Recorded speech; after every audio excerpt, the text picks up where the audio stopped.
Estamos aquí con el maestro Rodolfo Ávila, autor del libro que tenemos aquí, La Reforma Política de la Ciudad de México, desde una perspectiva jurídica política. Rodolfo, muchas gracias por tu tiempo. Es una pequeña charla sobre lo que está sucediendo en la ciudad.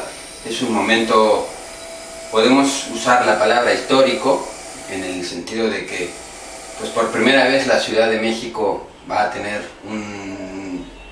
una carta magna, un órgano jurídico propio, y pues finalmente este momento y el debate en el que estamos surge desde mi perspectiva, siendo que no soy abogado, por el término autonomía, ¿no? Y podemos empezar, si quieres, por ahí, porque la Constitución política, la Constitución federal, pues, determina que los estados son soberanos. Así es. Y la propuesta de reforma política de la Ciudad de México habla de que vamos a ser autónomos. Este debate entre autonomía y soberanía, ¿hasta qué punto la Ciudad de México va a poder ser, pues, no independiente, porque evidentemente, hasta qué punto va a poder ser congruente las propias decisiones de la ciudad con lo que pues es la federación, ¿no? O sea, la relación y sobre todo este concepto tan raro de autonomía, porque también es cierto que un principio jurídico es que pues es para todos, ¿no? Entonces, si hay alguien que es autónomo, como en este caso sería la Ciudad de México, pues también podríamos decir que, por ejemplo, la zona metropolitana de Guadalajara o la zona metropolitana de Monterrey, pues también podrían ser autónomos. Y no sé si el constituyente o si los diputados y los senadores están pensando en eso. ¿Cómo ves tú? Gracias antes que nada, David, por esta invitación para estas reflexiones para la reforma política de la ciudad que ya está encima, ¿no? Para una nueva constitución. Es cierto, hay un problema ahí teórico que tenemos. La ciudad va a seguir siendo, de darse esta constitución, va a seguir siendo una ciudad de excepción, jurídicamente hablando, sui generis, porque efectivamente en el país va a ser la única que va a ser autónoma, pero no soberana. Y yo quisiera empezar un poquito por el principio de este problema.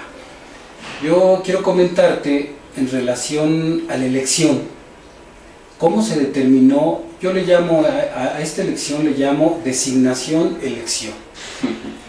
Tú sabes que 40 de los constituyentes o de las personas que van a ir a ocupar un cargo en la Asamblea Constituyente, algunas de ellas van a ser designados concretamente por el presidente de la República, por el jefe de gobierno, la Cámara de Senadores y Cámara de Diputados. Y esto va a ser mediante 3 vías, es así como yo lo resumo. Una es mediante designación, otra es por elección vía partido y otra es por elección vía candidato independiente. Entonces de ahí que ya empezamos con este problema. Estos 40 designados por los poderes ya constituidos, ¿sí? Para entrar en materia, por los poderes constituidos, los poderes que ya mencioné, es una suerte de suplantación de la soberanía nacional del pueblo. Vamos a decirlo de la siguiente manera. Esta designación-elección no solamente es antidemocrática, sino que violenta la soberanía de los ciudadanos, en concreto la de los ciudadanos de la Ciudad de México. ¿Por qué la violenta? Porque la Constitución es muy clara. La soberanía reside originaria y esencialmente en el pueblo. Tendría que elegir al constituyente, a todos los constituyentes, que en este caso se trata de 100 constituyentes, tendría que elegirlos. ¿Por qué? Porque esa soberanía que reside en el pueblo, como lo señala la Constitución, no es más que un poder que se encuentra por encima de cualquier otro, una potestad suprema que se encuentra por encima de cualquier otro y que radica en el pueblo. Entonces es el pueblo el que nombra al constituyente, y a la hora de nombrarlo, a la hora de elegirlo de forma democrática, ¿sí?, transfiere esta soberanía en el constituyente.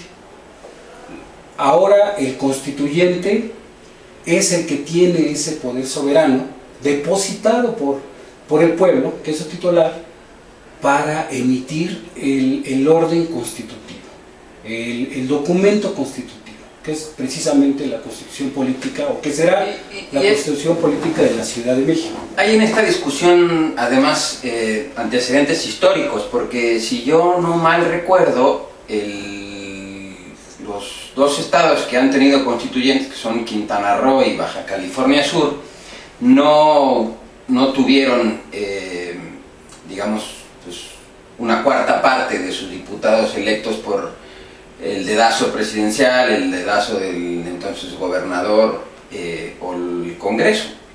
Entonces sí hay antecedentes de constituyentes, claro, en el país, ¿no? Claro. A mí me parece eso un punto también muy interesante, siendo que no estás siendo entonces,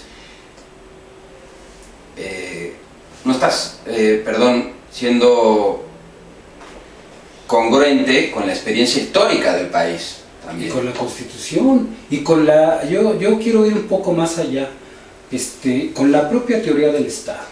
O sea, se dice que cuando no hay un Estado constituido, un Estado de derecho, ¿sí?, lo que hay es política. Vamos a suponer que la Ciudad de México no existe. Están los ciudadanos asentados aquí en un territorio, ¿no?, y juntos decidimos crear un Estado, ¿no? Entonces, entre todos vamos a elegir a un constituyente. Es una acción política, un acto político, un acto soberano, ¿no?, para que después el constituyente, como lo mencionaba, emita la Constitución y surge el Estado de Derecho. Hasta ese momento. Claro. Y entonces, una vez que el constituyente redacte, emita la Constitución, crea el Estado, crea las instituciones, y entonces ya se puede hablar de instituciones de derecho. Y viene un segundo paso aquí. Esos ciudadanos que le confirieron ese poder soberano, que depositaron su soberanía en el constituyente, ahora la Constitución lo transfiere a las instituciones. Y la Constitución también es muy clara, ¿sí? Todas las instituciones servirán al pueblo. Es muy claro. Es otra de las curiosidades o de estas excepciones que la ciudad tiene y va a seguir teniendo. Va a seguir siendo un híbrido, va a seguir teniendo competencia en los poderes federales dentro de la ciudad. Es falso que ya no las vayan a tener. Está en la reforma constitucional, se precisan algunas, y es parte de ello. ¿Por qué? Porque el Congreso de la Unión fue quien llevó a cabo la reforma constitucional para dar paso a que la ciudad se convirtiera ahora, más bien que tuviera su constitución, porque no se va a convertir en un Estado, sigue siendo una entidad federativa. Ahorita comentamos eso. El Congreso de la Unión reformó la Constitución y en acuerdo con las entidades federativas que participaron, los congresos de los estados, ¿no?, para que se diera la reforma. La mitad más uno de los estados, de los congresos de los estados, para que se diera la reforma, y facultaron dentro de esta reforma pues al INE para que llevara esta elección precisamente. Comentabas acerca de un poco esta soberanía, autonomía, que también es cierto, ¿no? Lo decíamos en un principio, sí, la Ciudad de México se va a volver autónoma, pero no soberana. Y yo quisiera un poco traer a colación las raíces de esto. ¿Por qué los estados son libres y soberanos cuando se firma el Pacto Federal, ¿no? Ellos deciden suscribirlo, pero a cambio le piden a la Federación pues conservar esa libertad de y esa soberanía al interior. Y por eso los estados vemos que tienen sus constituciones. Sin embargo, sí renuncian en una parte, ¿no? Al entrar a este pacto federal, renuncian precisamente a la competencia federal, leyes federales, autoridades federales, ¿no? Renuncian a esa parte, y desde el punto de vista de la teoría del Estado se cuestiona si puede existir un Estado libre soberano dentro de un Estado hay mayor. Hay un académico muy interesante, Roger Dillon, francés. Los franceses curiosamente tienen una característica, fíjate, son los padres del federalismo. Uno lee el espíritu de las leyes, así es. Son los padres, ¿no? Sí. Pero curiosamente Francia no es un Estado federal. Así es, efectivamente. Y Dillon menciona, no recuerdo si me parece, 5 reglas, y una de ellas es que dice, efectivamente, no existe este término de soberanía en un Estado federal. Ese término deriva de la Constitución. Primero existe la Constitución. La Constitución determina las características de los estados. O sea, un artículo constitucional es el que te determina: el Estado miembro perenganito puede hacer X, Y, Z. Dice, y es a partir de la Constitución cuando el Estado existe, no al revés. Así es. Dice, lo que sí es cierto es que lo que existe primero es el Estado federal. Y pone un ejemplo, dice, en la Declaración de Independencia Norteamericana, dice, nosotros el pueblo. O sea, primero es el pueblo, y después viene esto que tú mencionabas de el inicio, digamos, del proceso constituyente. Y después también menciona algo, dice, la libertad y la soberanía de los estados termina en la voluntad del legislativo, porque los estados, y lo puedes ver cada que se viene el presupuesto, están peleándose en la Cámara por ver cuánto dinero les corresponde. Entonces, bueno, ¿hasta dónde hay soberanía?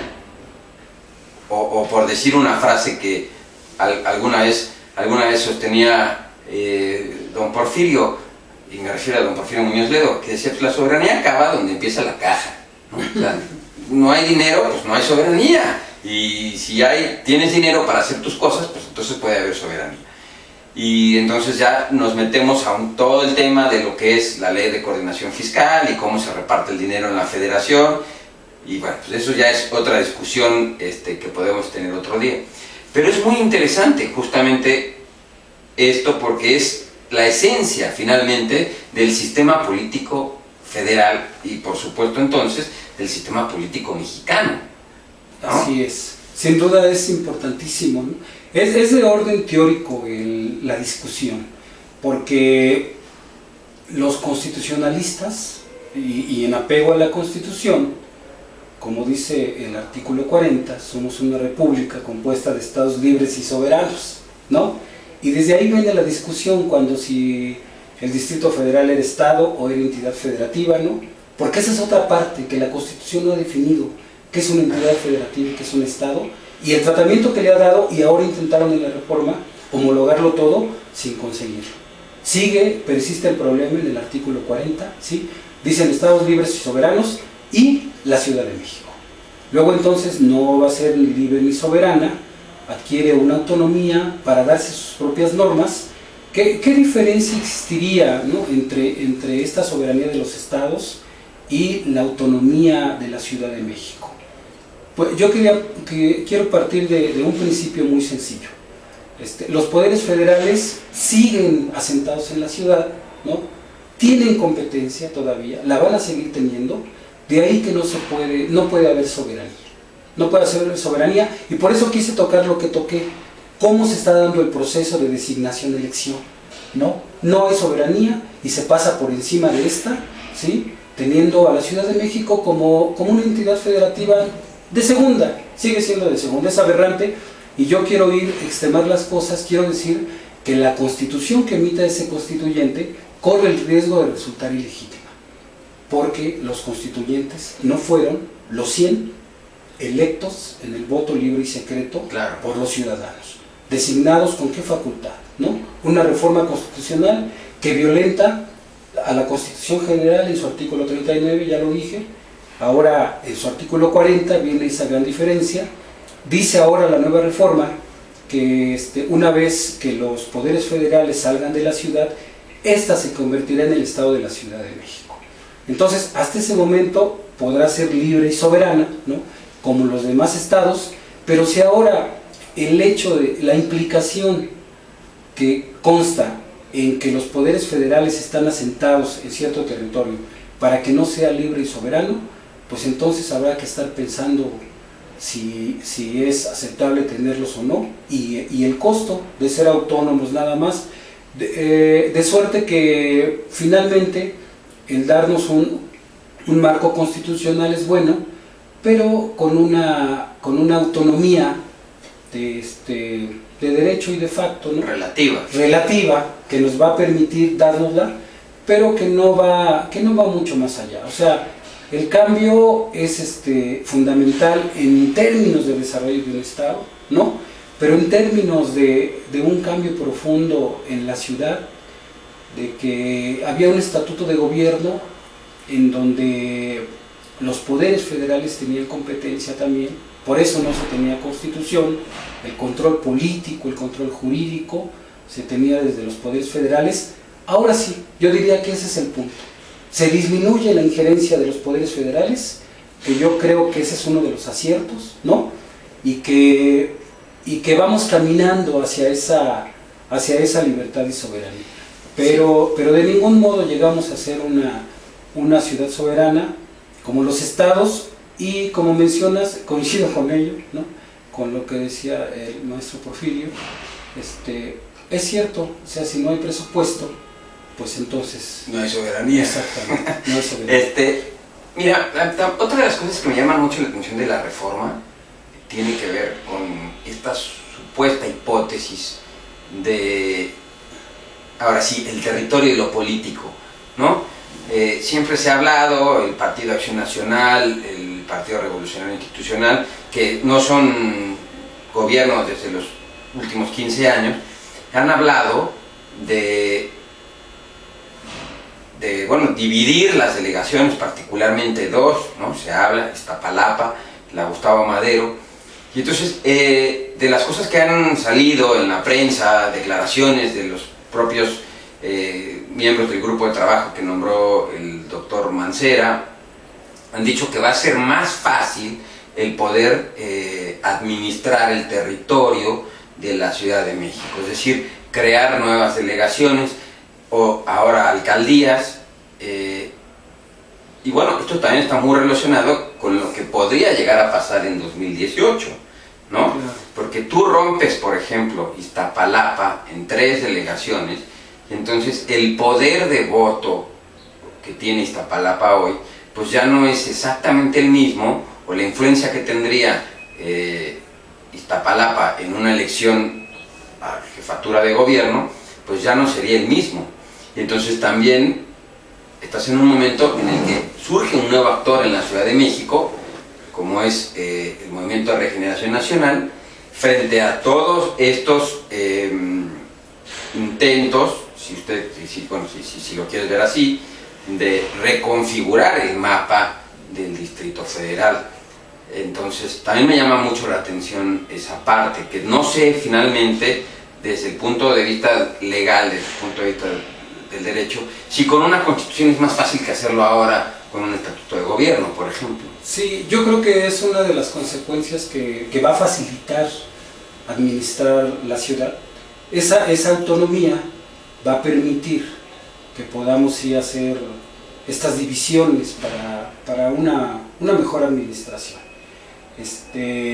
No tanto así con el estatuto de gobierno y la constitución, porque incluso venía constitucionalmente, aunque el jefe de gobierno ya tenía algunas facultades de administrar las delegaciones, y pudiera crear ahí algunas otras administraciones, ya las tenía. Sí, por ejemplo, yo recuerdo cuando Encinas fue jefe de gobierno, se creó una figura a la vieja usanza de la administración, si tú quieres, colonial, que era el cabildo DF, donde estaban todos los jefes delegacionales y todos tenían voz y voto, y después esa figura se fue perdiendo, ya no tuvo más eco, pero era una figura también muy interesante que se había creado y que después, bueno, pues se decidió desechar.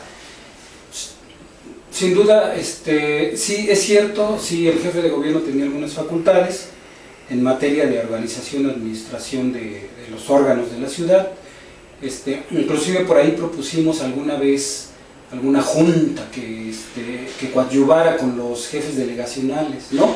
Estos tendrían que ser nombrados pues por el mismo jefe delegacional, pero a lo mejor darle alguna facultad administrativa o de vigilancia muy aparte de las del jefe delegacional para que no gobernara solo, ¿no? Y se democratizara un poco más. Sí se podía, pero ahora va a ser aún más fácil. Todavía no hay ningún proyecto a la fecha de división de delegaciones.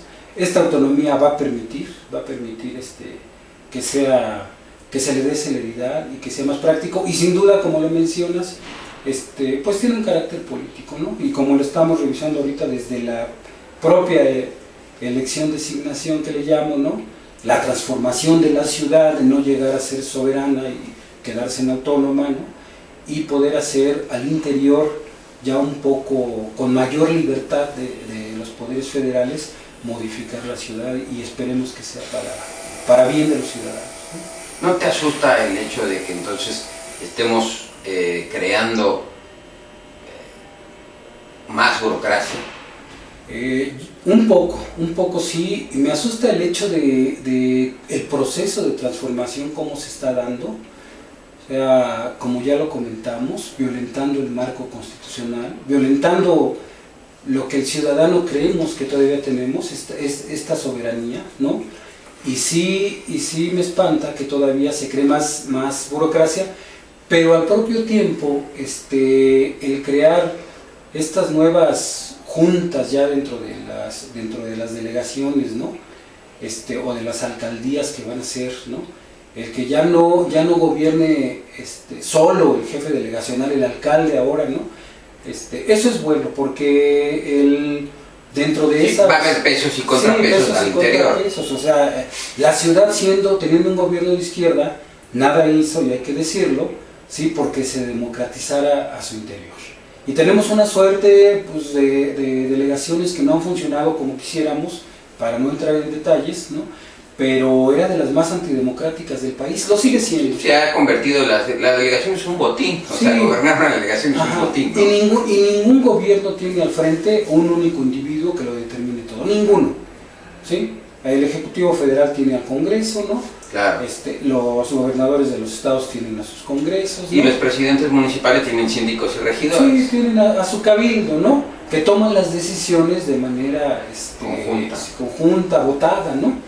Entonces el jefe delegacional, una suerte de pequeño reyesuelo en el territorio, ¿no? Que sí es momento de democratizarlo. Me parece que sea correcto dentro de esta reforma.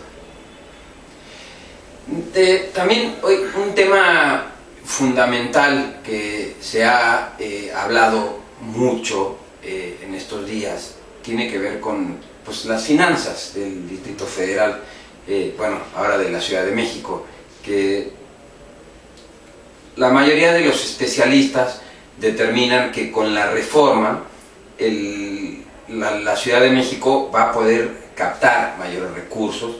Pero fíjate, es bien interesante esto porque cuando tú revisas cuáles son los estados que, digamos, más ingresos tienen por sí mismos, es decir, por aquellas facultades, el predial, la tenencia, bueno, con todo este debate que hay de la tenencia, la captación de agua, ¿no? Los derechos del agua, todo eso, el Distrito Federal, bueno, la Ciudad de México siempre salía dentro de los primeros. Sí, claro. De hecho, los demás, podríamos decir que alrededor de 27 estados de la República viven finalmente de las participaciones y aportaciones del gobierno federal, no sé, Chiapas, Oaxaca, Tabasco, Yucatán, ¿no? Una serie de estados que pues no aportan lo suficiente en materia de recaudación. Y entonces el tema financiero, si tú ya estás dentro de los primeros, ¿qué vamos a ganar? ¿Qué es lo que va hacer que la Ciudad de México, desde el punto de vista de la propia recaudación y de la propia, si tú quieres, financiamiento y administración, por supuesto, también de la ciudad, ganemos, vamos a ganar ¿qué? Mayor certeza. Hay mucho debate sobre la corrupción en la Ciudad de México. Una constitución, ¿en qué va a aportarnos un beneficio, si es que nos va a aportar? Sí, bueno, primero es parte de las razones también por las cuales no se llega a ser un Estado libre y soberano. Por eso se llega a la autonomía también, porque nuestras finanzas no dependen solamente de nosotros mismos. Vamos a seguir dependiendo de la federación, pero sí vamos, con esa autonomía, sí vamos a poder exigir más a la federación, como el caso del fondo de capitalidad, ¿no? Sí. Quizá incrementarlo, o exigir. Nosotros decíamos en un momento dado, a ver, una cosa es que los poderes estén asentados aquí en la ciudad, ¿sí? Y que por ese motivo consuman de todo, ¿sí? Y tengan que pagar a la ciudad por eso. Y otra cosa es que sean gobierno dentro de la ciudad, que también gobiernen a la ciudad. Claro. Porque teníamos ese gobierno dual, que lo vamos a seguir teniendo en cierta manera. Teníamos ese gobierno dual, pero como gobierno la federación no aportaba nada. Y sin embargo, ahí está el artículo 122, ¿no? ¿Sí? Bueno, ese no se modificó, me parece que 40. Ajá. Sí se modifica, pero el 122 decía, el gobierno de la ciudad son los poderes federales y los órganos de gobierno de la ciudad. O sea, no había distinción, los dos gobiernan a la ciudad, y por eso, bueno, ya veíamos cómo se aterrizaba, se pormenorizaba ya en el estatuto, lo del jefe de la policía, el procurador y eso, ¿no? Pero sin duda, el asiento de los poderes aquí, la capital sigue siendo la ciudad, y en ese sentido los poderes federales van a seguir teniendo injerencia. Dice la reforma que el Congreso emitirá las leyes de coordinación con los poderes federales. Entonces, sin duda alguna, esa coordinación va a tener que ser mucho de carácter financiero, ¿sí? Ya veíamos cómo los techos presupuestales estaban determinados por el Congreso de la Unión y lo van a seguir estando, ni duda hay. Como bien lo decías, la ciudad es quien más genera recursos para el país. La federación no puede dejar de tener estos ingresos, ¿no? Y manejarlos y controlarlos. Nunca permitieron que en las leyes fiscales se cambiaran las fórmulas para que la ciudad fuera recibiendo cada vez más. Sí, nunca permitieron que es todo un debate la fórmula de... Así es, nunca permitieron que el fondo de capitalidad se metiera en las leyes financieras, ¿no? Entonces, en las leyes fiscales. Entonces, eso va a seguir así, como el fondo de capitalidad, ¿sabes qué? Se determina cada presupuesto, ¿no? Sí. Y según los acuerdos políticos que haya, te voy a dar, de forma autónoma, ahora vamos a tener más facultad, ¿no? Más fuerza, por decirlo de alguna forma, para exigir. Finalmente, Rodolfo, ¿cuál sería tu propuesta? ¿Qué le criticas al proceso? Bueno, has criticado ya bastante. ¿Qué otros elementos le criticas? Y cómo, derivado de la investigación, del análisis que hiciste en este libro, ¿cuál sería tu propuesta finalmente para una reforma política en la Ciudad de México? Yo creo que una de las críticas más fuertes fue el origen del constituyente, ¿no? Jamás esperábamos como investigadores de la ciudad, si se puede decir así, jamás esperábamos que esto se diera de tal forma, ¿no? Tan burdamente, ¿no? Perdón, se me olvidó comentarte, bueno, ahí es que el origen es un pacto, ¿no? O sea, el propio presidente de la República lo dijo, la reforma se da en el pacto, en el marco del Pacto por México. Un pacto que, pues, ¿cómo se negoció? Bueno, ya lo sabes tú. Así es, sí, un pacto en el que la ciudad no participó, ¿no? O sea, finalmente fue un pacto entre partidos políticos para fortalecerse y avanzar políticamente. Exactamente. O sea, 40 constituyentes designados de un total de 100, ¿no? Ahora lo absurdo, se van a elegir en 2 vías, a lo mejor sería más coherente en una sola vía, ¿no? O los designo todos, Claro. o voy por elección a todos. Pero ahí está lo aberrante, ¿no? De cómo se armó este proceso. Yo no estoy de acuerdo en que se designaran todos, de ninguna manera, lo digo como lo pienso, ¿no? Como mero ejemplo. Pero me parece que es una suerte de arbitrariedad que se trastoca el nacimiento de una constitución para la ciudad. O sea, nace viciada, ¿no? De ahí que sobre todo los constituyentes designados pues no llevan ese sentir de la ciudadanía, ¿no? Y ya hablando de la propuesta, ¿no? De lo que se vaya a plantear en la Constitución, pues yo dudo mucho de entrada que obedezcan a los intereses de los ciudadanos cuando fueron designados por el presidente de la República, por quienes fueron designados. Lo más seguro es que obedezcan a intereses de grupo, de partidos políticos, ¿no? Y se favorezcan para ello, cosa que me parece no solo aberrante, como ya lo dije, me parece que pudo haberse hecho una transformación legítima, en términos históricos, una transformación bonita, ¿no? Que históricamente se hablara del nacimiento de una constitución.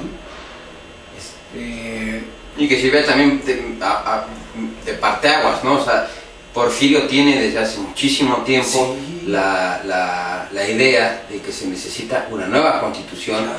Y él habla de una nueva república. Sí, por bueno, supuesto. pues, Esa es otra parte, es cierto, tienes razón. O sea, una nueva constitución para la ciudad, sin duda alguna, fortalece el federalismo, ¿no? Fortalece la república, ¿no? Fortalece la democracia, ¿no? Pero de esta forma, pues es un retroceso. No se le puede llamar de otra forma, ¿eh? O sea, pero lo peor de todo es que vamos a dar paso a una constitución, desde mi concepto, desde mi punto de vista, una constitución que está emanada de un grupo ilegítimo. O a lo mejor el 60% que fue electo va a ser la única parte que vamos a pues fíjate que, bueno, a riesgo de hacer propaganda electoral y que nos censuren, es justamente el argumento de Morena. Dice, para que esto tenga sentido y que pueda ser democrático, un partido, claro, en ese caso ellos, tienen que tener el 35%, o sea, perdón, tienen que tener los 35 diputados, ¿no? Para que sea la mayoría y entonces que se pueda tener la legitimidad de que son electos democráticamente. Algo que creo que va a ser muy complicado, no creo que ningún partido llegue a tener la mayoría en una elección pues finalmente tan sui generis como esta. Pero pues sí, evidentemente, o sea, ante una imposición, pues lo único que cabría esperar sería que la ciudadanía fuese a votar masivamente para que alguno de los partidos que van o los candidatos independientes, si tú quieres, tuviesen la mayoría y el proceso no estuviese del todo viciado. Porque si vas a tener 40 que ya vienen impuestos, más los de los propios partidos, ¿no? Que hicieran, pues digamos, bolita, como se decía en el recreo, sí, ¿no? Pues tendrían la mayoría y entonces el proceso constitucional vendría en base a unos intereses que serían ajenos a los de la ciudadanía. Podría darse ese escenario.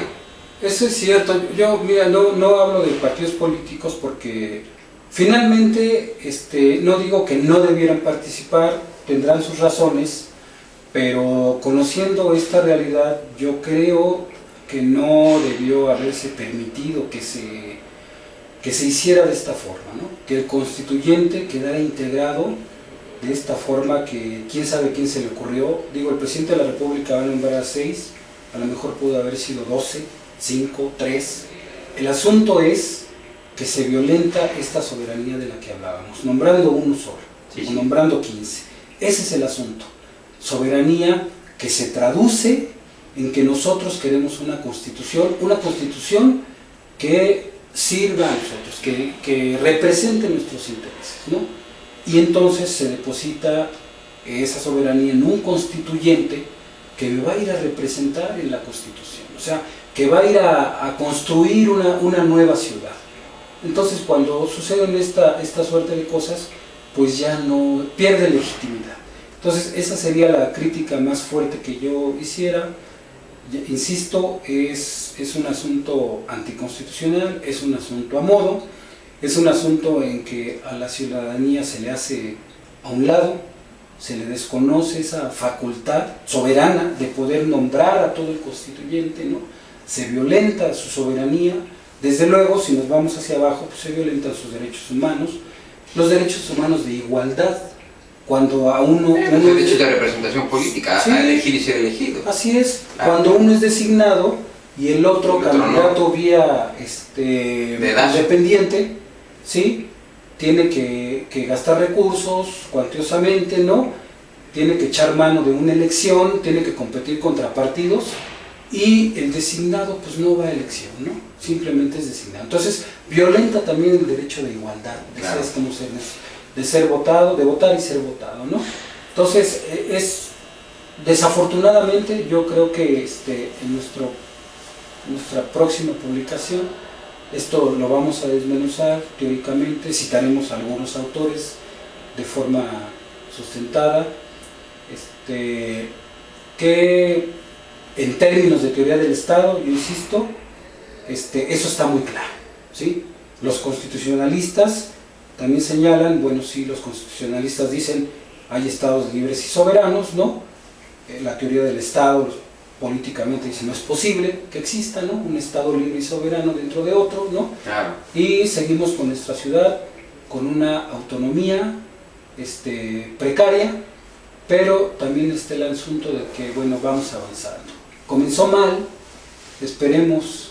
Si te parece, podemos dedicarle otro espacio al análisis de lo que sería pues el proceso que viene, ¿no? O sea, ya pasada la elección vendría el debate sobre el contenido de la Constitución. ¿Qué le van a meter a la Constitución? Que también es un debate muy interesante, porque pues están en juego pues los llamados derechos sociales, los derechos económicos, los derechos culturales de la ciudad, ¿no? Y bueno, de la gente que vive en su territorio. Pues Rodolfo, muchísimas gracias. No, gracias a ti, David. Pues, ¿qué te parece si nos vemos en la siguiente para analizar ese contenido de la Constitución? El compromiso está hecho, claro que sí.